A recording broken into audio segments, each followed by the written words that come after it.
Hey everyone, it's Jack and Ross from Cultaholic.com. It's Friday morning. Isn't it exciting? Yes, it is. Guess what I've got ready? I've got some bits of news. Bloody hell, I know. Thought that. Never stops. It never stops.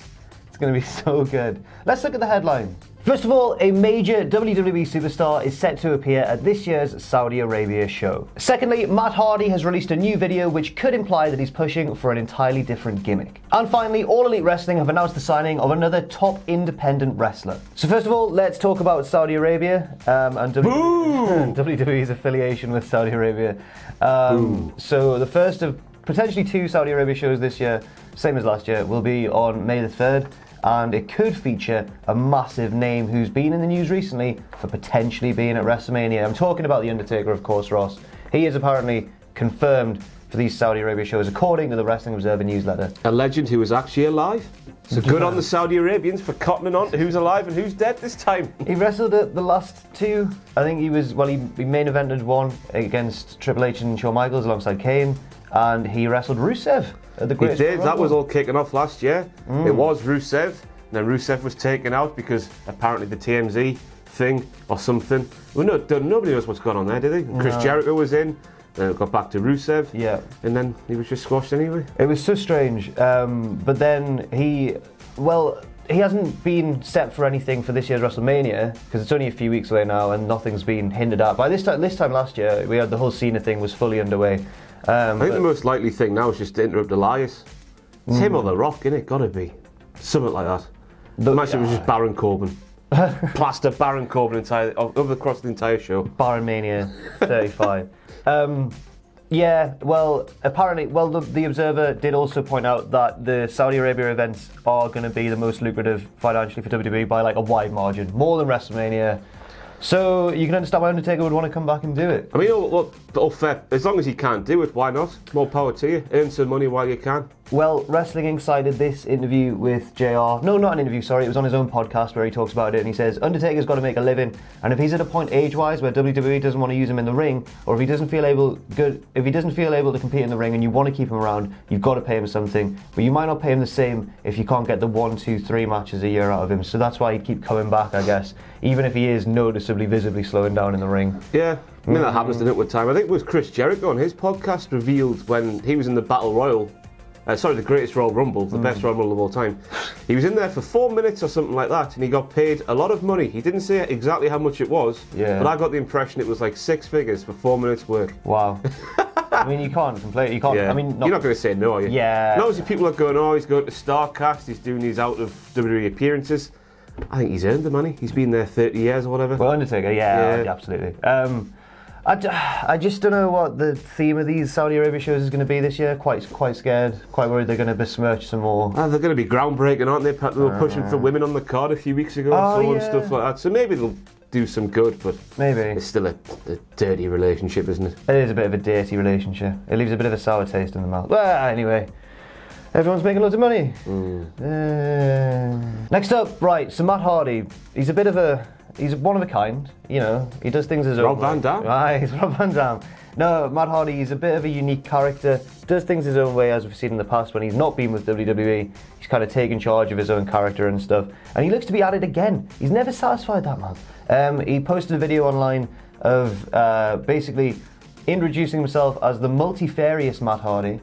In this video, he spends the majority of it as Big Money Matt, which is basically like the $1 Million Man mixed with JBL. More JBL, I'd say, than $1 Million Man. But anyway, apparently, it seems as though this is going to be the start of like him pushing for a gimmick change to the people backstage at WWE, where he'd be basically a split personality. There'd be Woken Matt Hardy or Broken V1, which I'd really want to see return because I love version 1. What version are we on now? 6. So you had like Rocker's knockoff. Yeah. Normal Hardy boy with the, you know, version 1. Yeah. Cheated Matt. Yeah. Vengeful Matt. Yeah. Vengeful Matt. Dog killing Matt. Right. Then you had Go Away Matt from TNA. The rich Matt. You had Ring of Honor Matt. Ring of Honor Matt. When he was doing those weird videos. 10. We're on version 10 right now with Woken/Broken/99 in 2019. We've had a lot of Matt Hardys, haven't we? There was also one in the middle during the TNA Broken run where he got hit on the head and he was like all nice and family man and stuff. Yes. He's done a lot. But this, just reading this here, it screams to me Damien Sandow. Do you remember that? When he was Magneto, I think it was, and he was an astronaut, and he was a basketball player, and he was a... The Maharaja of the Menage a Trois. Yeah. At one point. I remember asking him about that. Yeah. In OVW. What did he say? He laughed about it, sort of. In a very American, charismatic way. He's like, oh, yes, I was the Maharaja of them. Yeah. But yeah... It sounds fun, though. Do you think? He can make anything work, that man. Yeah, he's crazy. Yeah, he's really, really good. He's currently been paired up with Jeff again, and it looks as though they'll be in a feud with the Usos for the tag belts, because they've not. I don't think they've won the SmackDown tag belts yet. No. They probably want to add that to their collection, or however he would say it. I don't know. I don't know. They have an addiction That's for championships. Yeah. Oh, dear me. No, yeah, that's good. That's the concept people want to. Yes. Yeah, they want to see us do that. Yeah, hopefully it'll work out for him, because I like it when a wrestler, you know, takes a chance, risk, pitches something, rolls the dice. Yeah, hopefully. I mean, I'd assume that Matt has the respect and the clout backstage to have people listen to him. He could probably just walk into Vince's office by this stage. I wouldn't dare do that. No. Stand outside for an hour like Kofi Kingston. Yeah. Yeah, well, good luck to him. Good luck, Matt. Next up, let's take a look at the latest All Elite Wrestling signing announced on the latest Road to Double or Nothing video. Have you been watching those, by the way? Yes. Oh, I quite like them. Yeah. Right. They come across quite unlikable sometimes, though, with their little office and sitting there like business people, do you not think? Cody and Brandy? Yeah. The Rhodeses? Yeah. I know they're being business-like and whatnot, but I'm like, oof, you're a bit bossy, aren't you? Maybe. Which I guess is the point, isn't it? But, you know, I'm just taking things the wrong way, I think. I think that having... The dog content makes it all right. The dog content. I think that they're just very confident and very ambitious, and that's fine. And they seem to be giving a lot of time to everyone they signed to like get them over as characters before they even had a show, really. So the latest signing is Ali from Impact Wrestling. So I made a mistake on a video once. Me and Sam, I think, were reacting to an Impact show, and I was unfamiliar with Ali, and I was like trying to explain it to Sam, and I was like, I think she's like the uncertain rookie sort of character. She's green and all this sort of stuff, and it turns out she had like a 10-year career before that. Did your arse drop watching that video then with Cody Rhodes yesterday, because it had footage from 2006? Did it? Yes. No, I've realised this mistake when the video went out and everyone went, no, she was cherry bomb on the indies.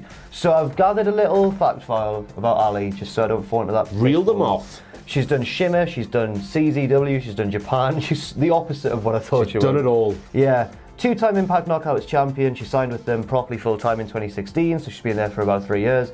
She's been part of the Dark Ali storyline, which is, you might have seen bits of this. Yeah. Her and Sue Young have been feuding, and it's been all very strange. Having matches with Sin Cara / Kane lights. Remember when Kane had red lights for his first few matches? It's a bad idea. Yeah. And then Rosemary got involved or came back or whatever.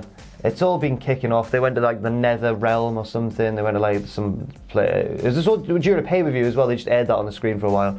And then she came out, they escaped. Kira Hogan was involved, no relation. And it was just... Sounds like a hoot. It was different. It was, you know what, it was a change of pace on the show. But there's a bit where they're like fighting with energy balls and they're going like, That's Dragon Ball Z, isn't it? I don't know what I'm talking about. I don't know. Anime. Richard knows.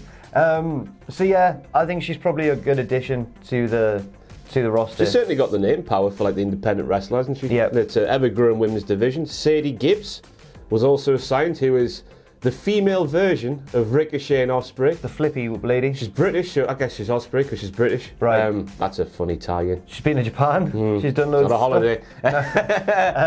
She's been signed. Yeah, a few gifs have gone viral recently where they're doing the twist on the Sasuke special and stuff like that. Just seems like an animal, an athlete. She looks great. Terrifying. Like Casey Catanzaro, but a bit more jacked. But not tiny, yeah. That's not a knock on Casey Catanzaro. I think she's great as well. So the full women's roster you've provided for me here to read out. Whoa. Grown. It's actually quite a collection of talent, to be fair. Aja Kong. What? Ali. B. Priestley. Brandy Rhodes. Dr. Britt Baker. Kylie Ray, not Kaylee Ray. Kylie Ray, that's the Pokemon one, isn't it? She likes Pokemon. God, no, I think she's the one with Pokemon on her gear and stuff. Nyla Rose, who's been featured quite a lot in the build. Sadie Gibbs, Penelope Ford, who was one of the standouts of All In, really. That's where I got introduced to her. What did I call it? It was like she did the stunner and like something Austin, else. Yeah. She's like Girl Austin. Yeah. She was cool. Yeah.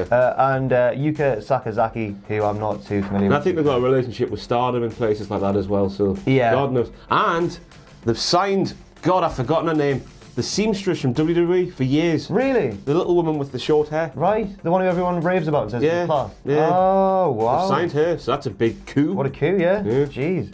Looks like they're... It's all kicking off. Well, WWE still got McCarthy. Did he retire? McCarthy's still there. He's still there. Husband of Sasha Banks. He's still knocking out up, down, isn't he? Yeah, fair enough. Saw him in Big Damo. Sorry, Killian Dane. Dane. It's a fair play to him. But yeah, a lot of signings at All Elite. And finally, speaking of All Elite Wrestling, the StarCast 2 live event schedule has been revealed by War Conrad online for Caesar's Palace, where StarCast does take place. I'm not even going to bother doing an accent. I can't do them anymore. Why do I do them? Let's move on. So it's in Caesar's Palace, which first of all, I think is going to give a cool backdrop to proceedings. Where the big matches in Right to Rumble took place. Right. The three cages with David Arquette and bloody Sting came in. Oh, I've forgotten all about it. It was fantastic. Jimmy the King, was he called? Jimmy the King. He's the best wrestler, better than all the wrestler. So there's a big packed schedule spread over like 4 days, I think 3 or 4 days, including stuff like a weigh-in and a press conference for the Double or Nothing event, stage shows with the likes of Bret Hart, I didn't realise he was doing one, Jim Johnston, formerly of WWE of course, doing the music, live podcasts with the likes of Chris Jericho and Cole Cabana, like two of the biggest podcasters in all of wrestling, as well as Cultaholic Wrestling Podcast, we're also big, but we're not at Starcast. No. But the key news here is that there are 2 mystery spots left to fill on the final day. Ooh. But one of them will not be filled by The Undertaker. Conrad shot down at someone on Twitter last night going, ooh, could one of them be The Undertaker? Conrad was like, no, he's just a signing, he's not a stage show. These are all stage shows. Yeah, so who could have a stage show? I don't know, Marty Skull's Karaoke's not on. I mean, that's the glaring omission, isn't it? Yeah. I'm sure we all saw it. And it was fantastic. It was fantastic. It was so good. But there's an evening with the Bucks and Cody. Oh, An evening with the Cooks. What have I done? Oh, his words, not mine. Tweet them to Matt and Nick. Jack the Jobber thinks you're a pair of cooks. No. The Bucks and Cody.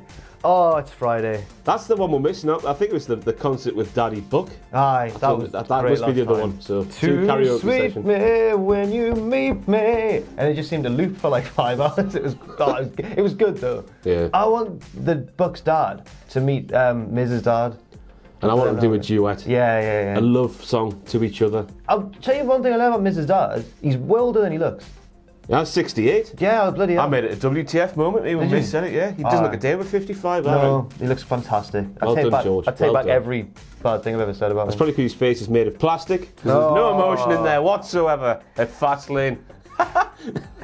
I'm being harsh. Yeah, right. Anyway, StarCast, go to it, it'll be good. Yeah, do that. We won't be there though. Well, not unless. Well, if you see this, if you're watching this, Conrad, However, just fly with However. It'll be fine. Please. Thanks very much for watching, and let us know what you think in the comments section down below. You can follow Cultaholic on Twitter at Cultaholic and on Facebook at facebook.com/Cultaholic. If you enjoy what we do, then please do check out our Patreon, patreon.com/Cultaholic, where you can pledge. And don't forget, of course, most importantly of all, to hit subscribe and to join us.